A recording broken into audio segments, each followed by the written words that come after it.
is everybody today? We are so glad that you guys are here tuning in to hear Liza Borches. We are super excited to have her on. She is a powerhouse in automotive, the CEO of CMA Valley that has 23 stores in their group. So we are super excited to have her today. I will go ahead and bring her on board right now. Hi. Hey. Hello. I'm so happy to be here with you guys. Oh my gosh, we are so excited. So excited. I was beyond thrilled to be able to tell Shasta that we were able to get you on the show. Yes. Well, Shasta, I have to say, I love your name. When I first saw it online and I was like saying it out loud, you cannot say your name without high energy. Like it just, it's just forced with your name, and I love it. She is high energy most of the time. Yes. Yeah. It fits her personality. I'm a little perfectly. whirlwind. Yes, she is. Liza, if you don't mind, give our audience a quick, tell them about you, where you started, where you're at now.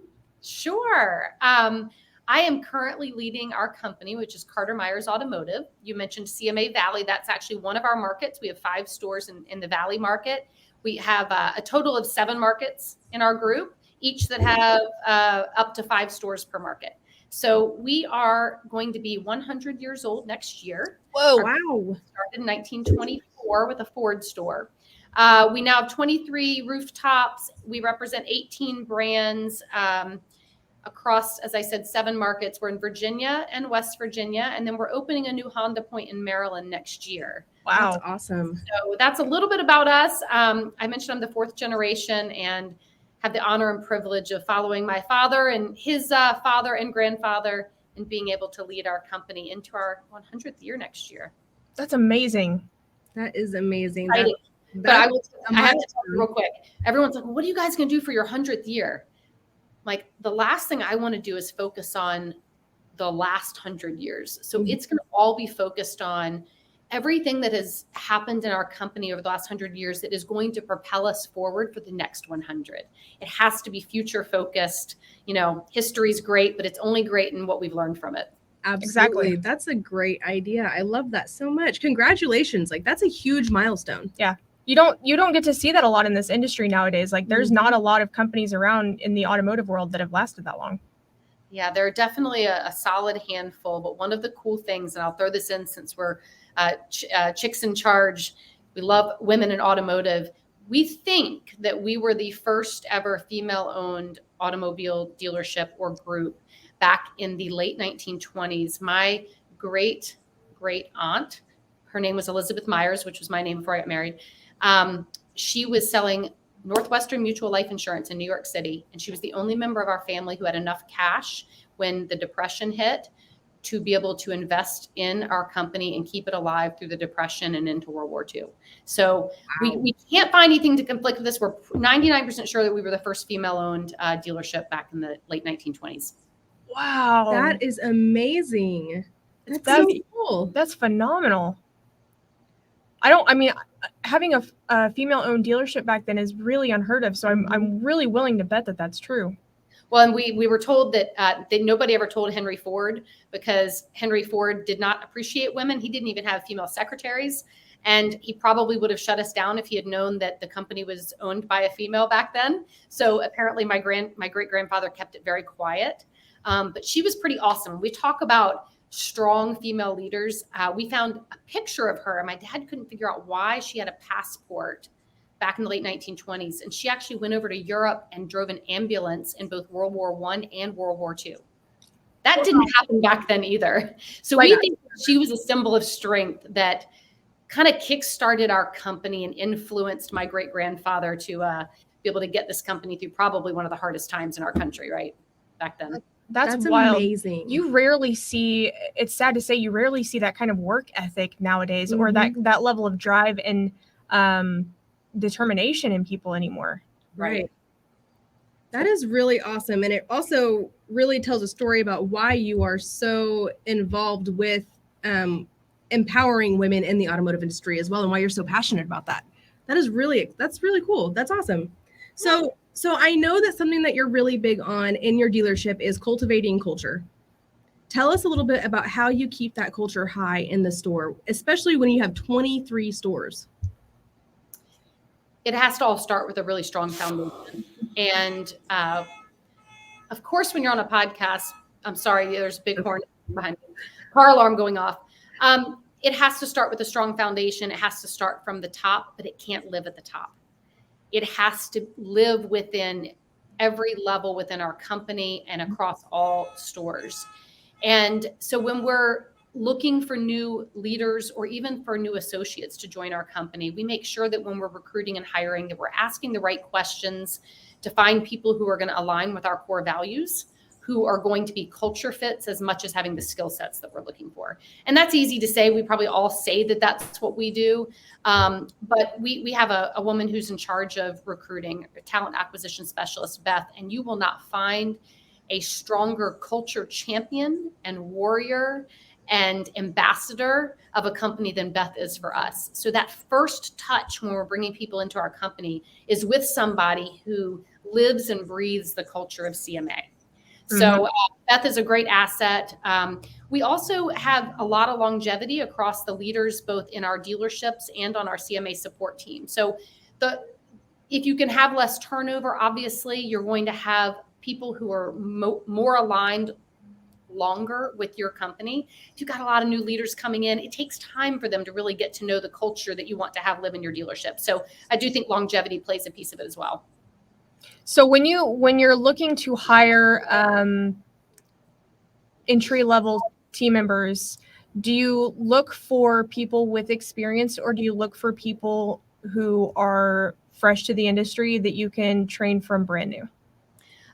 We definitely are looking for people fresh to the industry, which is why we need so many of the people you all are talking to every day to be sharing the stories of automotive, because we are not on the awareness of most people looking for new career paths. We've got to make sure that people know the incredible opportunities in automotive, and the more of us that are sharing our stories, the more people's radar that we're going to get on, right? So, we'll talk about a couple specific areas. On the sales side, I would say probably 90% of these sales associates that we are hiring are not from automotive. Looking for customer experience representatives, hospitality. I think that's pretty common in our industry, that those would be the industries that we're looking to bring from. But also on the technician side, I mentioned Beth Lucchese earlier. About 75% of her job is out there. She is in high schools, technical schools, community colleges, sharing the CMA story, not putting job postings up, not out there just trying to interview people. She is sharing our story. She's got career path outlines that she's sharing with people. She's hosting not only student shadow days, but parent nights in our dealership, so that parents of high schoolers can help influence them by understanding the great career paths that they can have in automotive. But sharing our stories is the most important thing that we can do, because we typically are not looking for people from automotive. We love people in automotive, and everybody who is on here today are rock stars, but we all know that we need some new ideas, new energy, and more people interested in our industry. Absolutely. Yeah. So I know that something that you're really passionate about is investing in your humans at the store level and helping them propel their lives forward. What are some ways that you and your leadership team do that inside the store? We do a lot of, I'm not even going to just call it training, a lot of development. I listen to our general managers about everything. They give me input on everything we do at CMA. The only time I don't listen to them is when they say, Liza, we're doing too much training. I don't have enough coverage. I can't send to this person, or we can't get on this Zoom. And I say, listen, figure it out. If we are not spending time helping our teams grow, they will leave. Yeah. It's human nature to want to be better than you were yesterday and to have something new in your brain. So a couple things. One, we have 3 critical actions that we share with our company that we expect them to do every day. And one of them is to invest in themselves personally and professionally for at least 10 minutes. That sounds like nothing, right? At least 10 minutes a day, every single associate, whether they jump on a Zoom training with us, whether they go into our CMA Academy and listen to one of the old trainings, whether they listen to a podcast like yours on their way into work to hear what's happening in automotive. Maybe they're reading a couple of pages at night, a self-development book. We do have a lending library where they can check out books on all different subjects. We might encourage them at lunchtime to go do a webinar or some sort of online training where they understood that maybe they missed something with a customer earlier that day. So we have significant number of training opportunities for our team, and we ask them to do something, a little something every single day. So that's one of the keys. We do a training the first Wednesday of every month where every single associate in the company is invited to come on live. And it's on Zoom because we're in 7 markets and 23 rooftops. And we'll have hundreds of our associates on there live, and then they can watch the recording if they're not in a position like a service advisor's desk where they could be on with us live. But we do, and that training every month has nothing to do with selling and servicing a car. It is all about topics of creating stronger teams. It's about time management. It's about motivation. It's about mindset. We will often suggest a podcast or a book that will go with that month's topic that they could be reading and being a part of throughout the month. So there are more opportunities than they probably even want to be able to invest in themselves. And we look, going back to the recruiting side, we look for people, even in their interview, are they curious? Are they showing us with their history that they are a lifelong learner? Have they taken opportunities in their past positions to learn something new, to take a class, to better themselves? We want people who are curious and who want to learn alongside with us. Right. That's awesome. Well, and even with us, like with our team, we look for that as well. And we go through reading things with our leadership teams. Well, we do book clubs. Mm-hmm. Yeah. And it's, you see people develop so quickly and get to see them use those things in everyday life. And it's kind of just the greatest feeling in the world. I imagine it's how teachers feel. Yeah. When they get to see a student use something that they've taught them. Yep. Probably. Yes. Yeah. And what's really cool is when you see someone from the accounting office, someone from reconditioning, a sales associate, a parts manager, when you see people from all of these different departments learning together, that doesn't always happen in dealerships. And it's something we're really working to cultivate, because so often the training is either a sales-oriented training or it's for service. And rarely do we do anything for our technicians, for accounting, for reconditioning and parts, right? It's skill set. It's do your job. Mm-hmm. And so that's something that as we've heard people coming from outside our industry or from other dealer groups, those are departments that have not typically been invited or involved in any sort of development or training. Well, and the greatest thing that I think about it is that it's bringing everybody in the store together, and you won't have any division between departments. A lot of times we'll hear of, angst between departments. I think we hear it the most because of who we are, but, sales and BDC constantly fighting, or sales and service sometimes, depending on, how quickly they're getting things through service to get on the lot for sales, just depending on what it is. But bringing them all together helps give a level of understanding even. I'll tell you one of the best things that we just did. The last 2 months, we've been training our whole team on Working Genius. I don't know if y'all are familiar with Patrick Lencioni's book, The 6 Types of Series of Working Genius. And so I think that has been incredibly beneficial to understand how people come at different problems from different perspectives and how important each part of that 6-step process is in resolving problems. And I'll tell you something funny. Most of our general managers were DTs, discernment and tenacity. They are get it done, A-type personalities. Let's act now. I want it done. Mm-hmm. And what I saw in our company was at the leadership level, we severely lacked in wonder and invention. And so we all just were like, here's the problem. Here's one solution. Let's get it done and move on.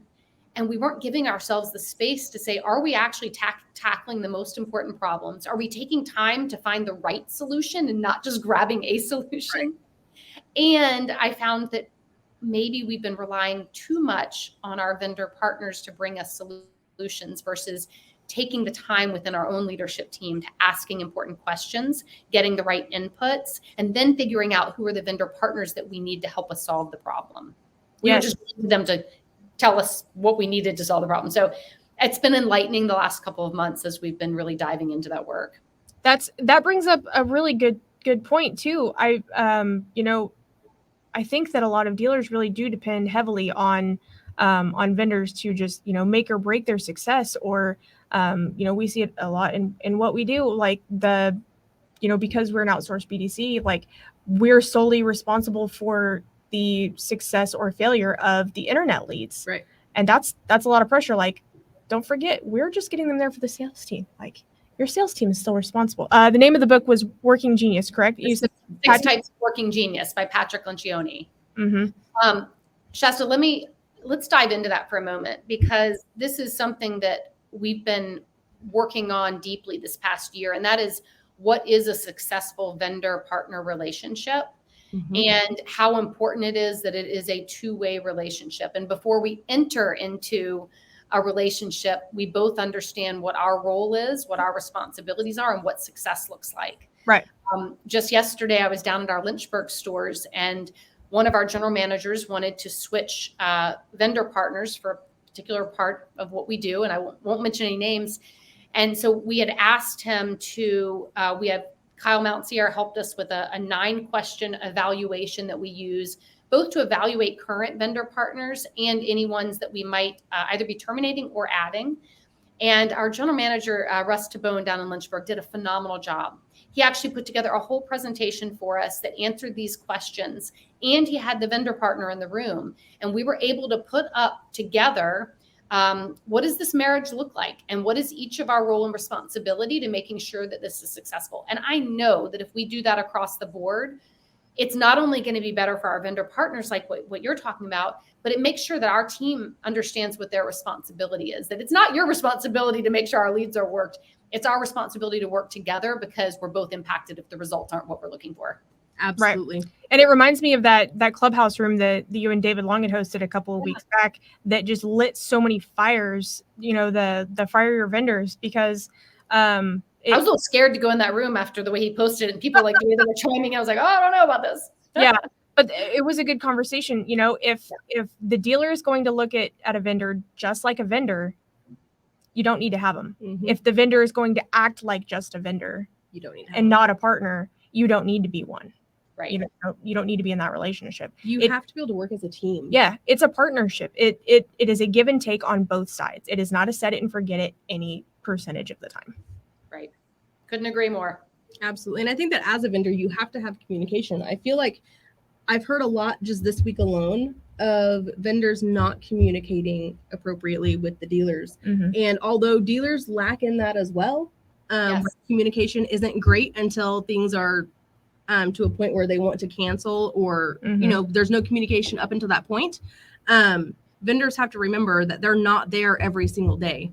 So if they are not communicating, they're irrelevant. Yeah. Downfalls. Liza, I heard you on, speaking of Kyle, I heard you on the SO2 podcast back in February, and you said, I am not a car girl. Tell us, how on earth can you be the CEO of 23 stores and not be a car girl? Well, and you all were joking about this before, the tagline, or the I don't know what they call it at SODU, but love people more than you love cars. I love this business because of the people side. I'm very boring when it comes to the car side. Our whole team knows not to ask me about product knowledge, because I will not have the answers, nor do I have the passion about that. Thankfully, we do have people on our team that are passionate about cars. I make sure that we get all the right people on the team that have that knowledge, right, and that have that passion. But for me, I think the reason I originally wasn't thinking I would ever come into the family business was I thought you had to be passionate about cars to be in this industry. But it is all about the people. Yeah.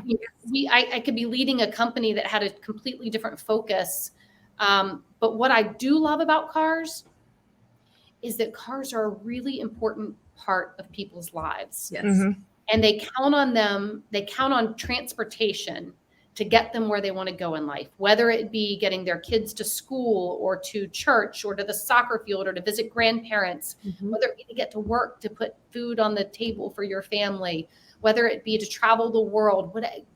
Transportation gets people where they want to go in life. So that part of cars, I love. I love that we're in a meaningful industry, that it's not going to look the same 10 and 20 years from now, but people are still going to need transportation. We might be selling and leasing flying cars. It might be a subscription service. It might be something we can't envision yet. We don't know. But people are still going to have to get where they're going in life, and it's going to have some version of transportation tied to it. So it's really fulfilling to be in an industry that impacts so many people's lives. Yeah.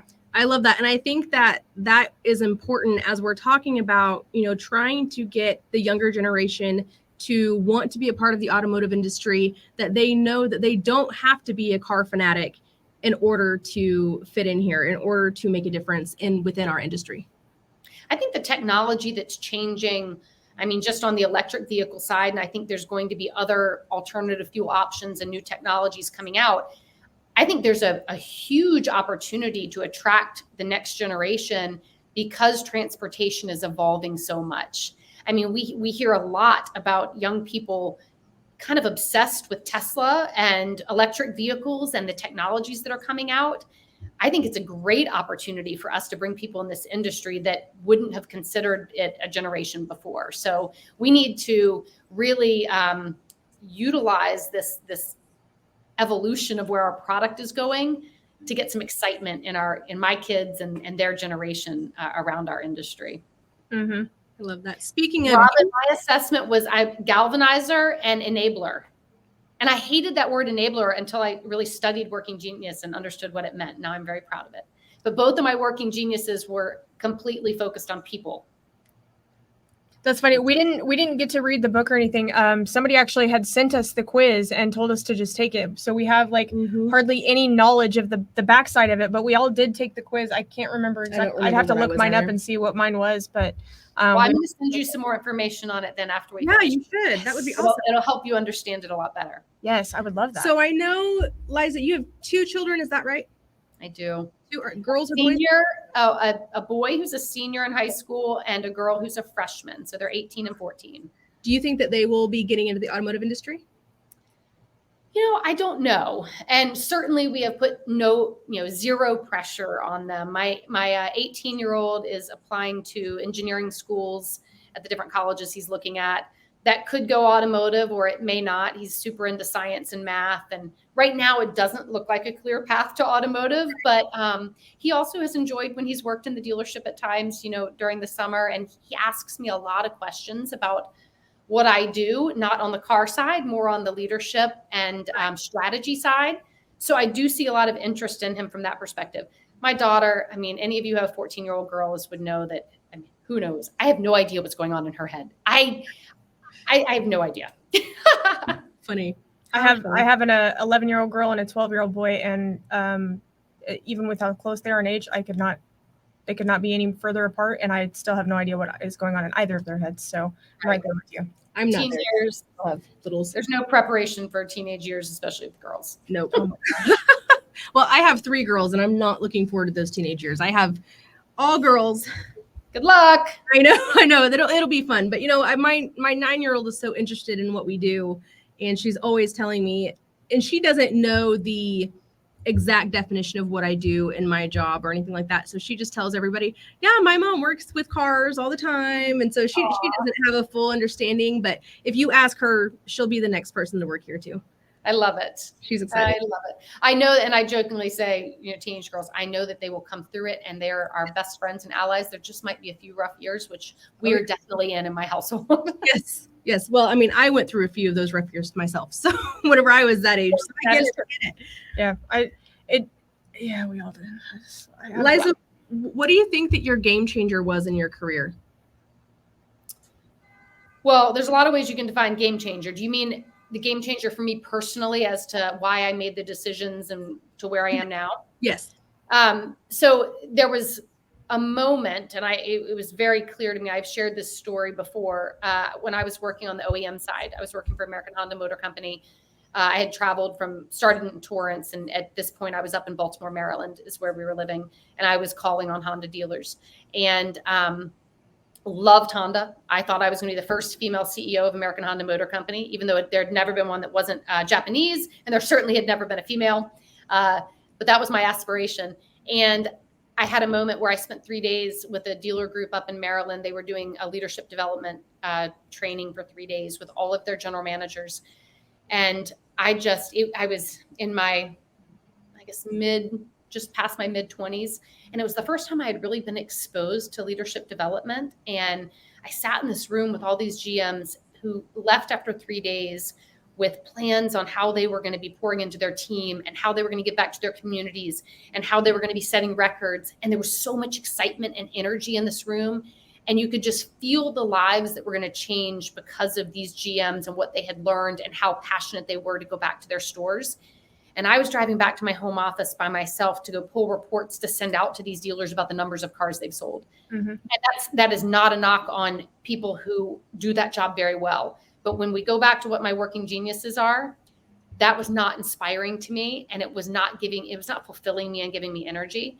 And my dad had actually never talked to me about coming into the family business. It had never been a topic of discussion. Wow. And so I called my husband first. We were engaged at the time. I was like, I think I can do more than this. I want to do more than this. And he was very supportive. And so I called my dad. My dad had 3 dealerships at the time in Virginia. And I said, Dad, I would love to come talk to you and explore what it would look like to come on the retail side of the industry. I really didn't want to come back and just be the dealer's daughter. And I'd seen that fail on all of the Honda dealerships. Not fail, I just had seen challenges with it. And that's not who I wanted to be. So my dad said, there's a little Volvo dealership here in town and the gentleman's ready to retire. I think he's looking to sell. Why don't you go talk to him? So I was 28 years old, I think, 27, 28. And I went and met with this gentleman in a back booth of McDonald's. And we ended up, after 2 meetings of McDonald's, drinking black coffee, which I don't drink coffee, but I did pretend for him. We worked out a deal on a napkin for me to buy the Volvo store. And so our holding company was going to invest 80%. I was going to invest 20%. And my dad I could not have asked for a better opportunity. My dad said, just go figure it out. So I had never worked full-time in the dealership, only summers and holidays. There were 13 employees. I went in, I can remember I was 28 years old, introducing myself as the owner said, I'm selling the store to this young lady. I was the youngest person in the room, except for 2 technicians. And they're all staring at me like, oh my gosh, what is about to happen? And I didn't know anything about running a store, except that I had observed a lot of Honda dealers running stores, right? As I was out calling on them, I saw successes. I saw things that didn't work well. And all I did was get to know my team. I spent every moment the first 90 days one-on-ones and calling customers. I called every service customer the day after they came in for service, asking them how their experience was, what I could learn from them, how we could do better.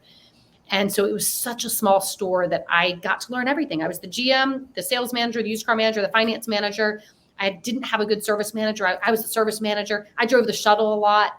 I mean, so that's how I learned. And, but the moment for me was that day driving back in my car after going to this training of another dealer group and saying, I want to do what they do.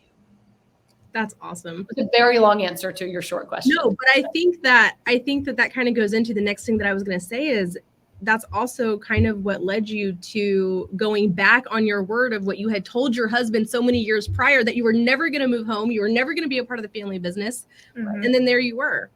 Right. That's so awesome. Yeah. And we wouldn't have it any other way, but I don't think that I could have envisioned 20 years ago how different our industry would look, our company would look, our family would look. But if I could have scripted it, I certainly would have taken it to where we are today. So now the goal is, how do we script to the future and continue this evolution? Wow. I was going to ask about that. Is the plan? I mean, you've already taken it from 3 to 23. Mm-hmm. You know, how big are you wanting to go? A lot of people ask that question. I don't think it's about how big do we want to be. It's how do we make sure that we're growing in a way that is relevant, keeps our company relevant in the eyes of our manufacturers, our customers, our communities, offers the right career paths to our associates so that when we have people ready to grow and have ownership in their own store, that we have opportunities for them. We don't want to grow just for growth's sake. Right. And honestly, we're in an environment right now where I was just meeting with my CFO and COO, and we're going to be creating our next 3-year strategic plan over the next 4 months and getting input from our general managers and executive managers, all of our key team leaders, from training to accounting to marketing, real estate, IT, a lot of our vendor partners we're going to be including in this process to make sure that we can really create a plan that doesn't mean you have to stick to a plan day by day, but that you have the right vision for what growth needs to look like so that we can have a guideline to make smart decisions over the next couple of years. There's been so much acquisition opportunity, more that we've said no to than yes to.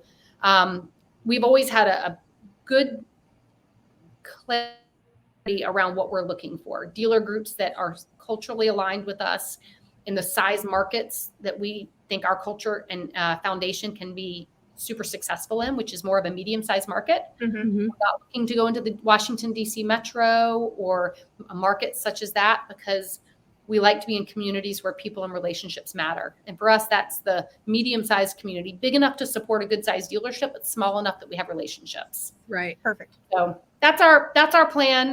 We're working on the next couple of years of development right now, and I want to have as many voices in that as possible. In fact, some of the dealers who are watching this right now, I might be calling you to get some of your input, because I want to hear from a lot of diverse minds so that we can make great decisions. Is your leadership team a part of EOS? Of what? Of EOS? It's interesting that you ask. We do use that model to lay out our 3-year, our 1-year, our quarterly rocks. So yes, we do use that model, and most of our leadership team has read Traction. We've read a couple of the other books that take it further down on the team. And my COO and I were really, it made us realize that we were overlapping duties between visionary and taking action. And so it's helped us make sure that we're defining our roles a little bit better to best serve the company. I love that. I love that. EOS has helped us so much. We implemented it amazingly right before COVID. Yeah. I think just a few 3 years short ago. months before COVID happened, and it carried us through. It helped us gather a plan through it, and I swear I don't know where we would be without it. No, I think being I that don't short have mine in front of me, or it's sitting on my desk right over there. I could show you our one pager. Yes, I love I that. definitely think that EOS helped us stay afloat during COVID for sure. Mm-hmm. Liza, what piece of advice would you give not only just the younger women that are wanting to get into the automotive industry, but anybody for that matter? I think having a career where you understand your purpose and that you feel you're having impact is certainly what I think everyone's looking for, but in particular, the next generation. And if we can help share stories so that the next generation understands the fingerprints that they can leave on this world and people around them in communities by coming into the auto industry, we can attract exponentially more people to the auto industry. So everybody who's watching, the more we share our story, not how many cars we sold today, but how many lives did we move forward by creating relationships, asking good questions, finding what the transportation needs are, whether it be buying, leasing, or servicing and keeping a vehicle on the road. When we can help the next generation see that they can have a lasting legacy in our industry better than almost any other industry out there, that's what we need to do. So my advice would be to the next generation: find an industry where you can make an impact on people's lives. You'll wake up fulfilled in the morning, and the auto industry is certainly the best place to do it. Exactly. I love that. Which conferences will you be at through the remainder of this year? That's a great question. There are so many wonderful conferences. I have to say, I wish I could go to 10 more than I actually am. We have a ton of OEM meetings during the month of September, which sometimes takes me away from conferences that I want to be there for. I will be at a SODU at the end of September. I think I leave straight from there to go to a Honda meeting in Chicago. In October, that's another OEM meeting. And then I'm going to 800% Club, their October meeting. We've got a couple people going to Business Bourbon and Cigars, I think, which is mid-September. In November, I'll be going up to S&P Mobility, their S&P Global, their Mobility Council Conference in New York. And I know that takes me through November 8th. I can't think of my calendar beyond that at the moment. Oh, Robin. So Jess says, what Jess will forget to ask, and I want to know, I know you are a runner. What are your favorite running shoes? She did ask me to ask her like 2 or 3 days ago. Robin, I run in Brooks running shoes. I have no idea beyond just the make, because I've been running in the same ones, and I have a great relationship with our local running store, and I just go in and they give me my shoes. In fact, they're delivering some to my house today because, and I shouldn't even say this out loud because it may not happen. I think I'm going to run the Chicago Marathon on October 8th. And I need to get a new pair of shoes right now in order for them to be broken in enough for the marathon. Yep. But I'm still not 100% committed. I'm training for it. I think I'm going to make it happen, but we got a lot of moving parts in our family schedule right now. But I'm up to 19 miles and I'll be prepared for it whether I run it or not. Awesome. To do everything you do and I train know. for a marathon, oh my gosh. I'm excited. It's my mental time when I'm out running. But the logistics of getting to Chicago and running and getting back and we have an event that Friday night for an EV event here locally that I need to be there for. And then my son has a college visit on Monday right after it. And so I'm just trying to figure out if I can like fit it all in. You might actually be Superwoman. That's what I was about to say. I don't know about that, but I'm hoping that I will. I've only run New York City Marathon, so Chicago would be great. So if anyone's listening and you're running Chicago or you're going to be in Chicago, let me know. It might incentivize me to figure out how to get there. There you go. Liza, where can people reach you at? I would love for all of you to connect with me. They can find me on Facebook, Instagram, LinkedIn, all under Liza Myers Borches. I'm very easy to find. Or Clubhouse, although I really only go to the All Things Used Cars on Fridays, All Things Fixed Stops on Mondays, and I do watch Glenn Lundy at 5:30 a.m., but usually on Facebook, not on Clubhouse. Yeah. So they can find me everywhere, and I would love to connect with more rock stars in our industry. Well, Liza, we appreciate you coming on the show so much. It has been a pleasure to have you here. You are truly an inspiration and an amazing leader. And we are so excited that you are a part of this amazing industry for the ladies like Shasta and I to look up to as we grow and learn and evolve ourselves. Mm-hmm. So without further ado, in a world where you can be anything, remember to be kind. So when you go out into the world this week, remember to light it up. I'm Jess. I'm Shasta. And this is Liza, and we have been the Chicks in Charge. And I hope they all come join your Facebook group. Yes, yes. Chicks in the Carpus.